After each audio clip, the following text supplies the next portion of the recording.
मैं नादिया राजपूत देसी उर्दू टीवी तो जिथे जिथे साडे पंजाबी भैन भरा वसते ने खास तौर ते भारत पाकिस्तान ते कैनेडा सारियां नूं मेरी जानिब तो सत श्री अकाल खुशामदीद ते जी आयां नूं। सब तो पहला एक नज़र हैडलाइंस ते। दुबई एयर शो च दोस्त मुल्क दे नाल JF-17 थंडर दी खरीदारी तो मुतल्लिक मफाहमती याददाश्त ते दस्तखत कर ले गए। इस्लामाबाद हाई कोर्ट ने 4 जजेस ने 27वीं तरमीम सुप्रीम कोर्ट चैलेंज कर दी। अफसोसनाक खबर शामिल करते हैं फैसलाबाद तो कैमिकल फैक्ट्री च बॉयलर फटन तो खौफनाक धमाका 12 अफराद जांबाक।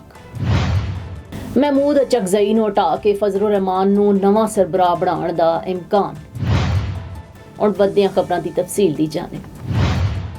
दुबई एयर शो च दोस्त मुल्क दे नाल JF-17 थंडर दी खरीदारी तो मुतल्लिक मफाहमती याददाश्त ते दस्तखत कर ले गए ने ते दुबई एयर शो 2025 दे मौका ते सरबराह Pak Fizaia air chief marshal Zaheer Ahmed Babar Sidhu दी दोस्त ममालिक दे फिजाई सरबराहान तो सिलसिलावार आला सतही मुलाकातां होईयां ने। सरबराह पाक फिजाइया ने मुत्तहिदा अरब अमारात दे अंडर सेक्रेटरी बराए दफा lieutenant general pilot Ibrahim Nasir Al Alawi ते commander UAE air force and air defence major general Rashid Mohammed Ashamsi तो जामे मुलाकात की। इन्हां मुलाकातां दा महवर आला तरबियत दे शोबियां इच ताउन दा फरोग उभरदी हुई एरोस्पेस टैक्नोलॉजीज इश्तराक ते आपरेशनल हम आंगी दे निज़ाम नूं मजीद मौसर बनाना सी ते अमराती अस्करी क्यादत ने पाक फिजाइया दी जिद्दत वधदी हुई मकामी सलाहियतां ते मकामी तरक्की नूं सराहंदियां होइयां मुश्तरका मशकां पेशावराना तबादलियां मुस्तकबिल दी बैनल अस्करी शराकतदारियां नूं मजीद इस्तवार करन दे अज़म दा इजहार कीता।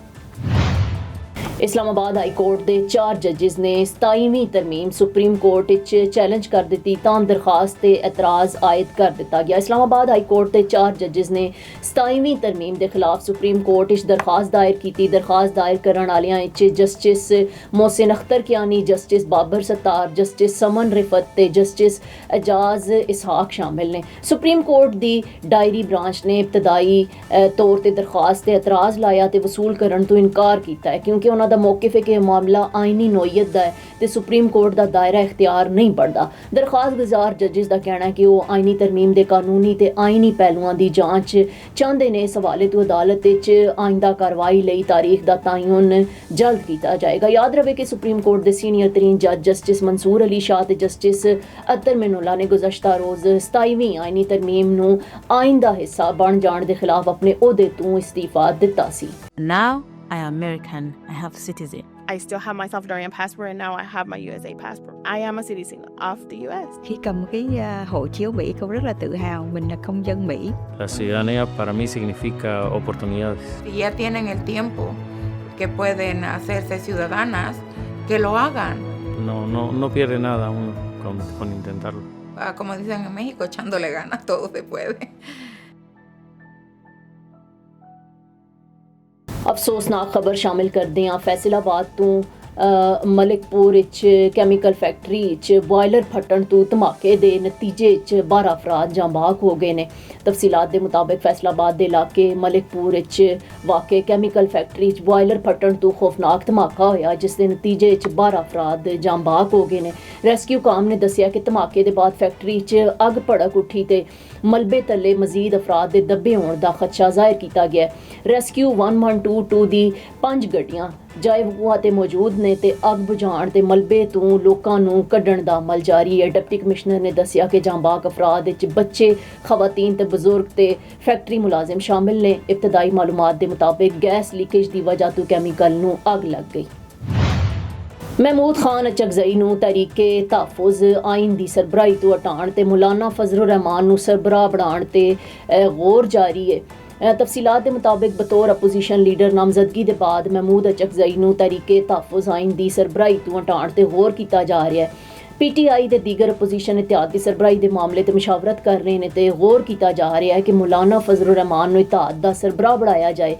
इस ज़माने च PTI ते दीगर अपोजिशन जमातां JUI नूं इत्तेहाद विच शामिल करन ते तबादला ख्याल कर रही ने। देसी उर्दू टीवी तो फिलवक्त इतना ही। मजीद खबरां ते अपडेट्स लई वेखदे रहो देसी उर्दू टीवी, देसी टीवी USA, DTV NN ते साडा OTT प्लेटफॉर्म DTV Flix जिते 3000 तो ज़ायद चैनल्स नूं वेखिया जा सकता है। Now I am American. I have citizen. I still have my Salvadorian passport and now I have my USA passport. I am a citizen of the US. Khi cầm cái hộ chiếu Mỹ, con rất là tự hào mình là công dân Mỹ. La ciudadanía para mí significa oportunidades. Si ya tienen el tiempo que pueden hacerse ciudadanas, que lo hagan. No pierde nada uno con intentarlo. Como dicen en México, echándole ganas, todo se puede. Neurological care is a pressing healthcare challenge in Pakistan. That's why Helping Hand USA is building Kind R, a world-class hospital with 130 plus clinics that is set to establish new standards for neurological care in Pakistan.